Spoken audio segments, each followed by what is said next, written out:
দুইটা জোড়া চাইছে 625, মানে 6,25,000 জোড়া। দুইটা গরু একসাথে চাইলে 6,25,000। 6,25,000 টাকা।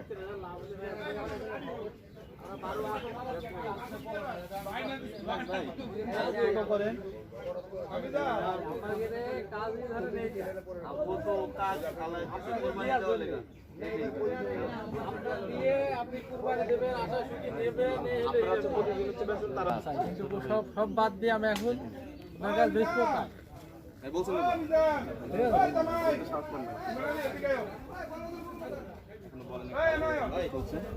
তারপরে বলবেন 6,25,000 চাও, এখনো দাম বলে নাই। 4 ভেঙে বলছে, মানে 4 লাখের নিচে যদি হয় 4 লাখের নিচে জোড়া বলছে, 4-এর নিচে। 5 লক্ষ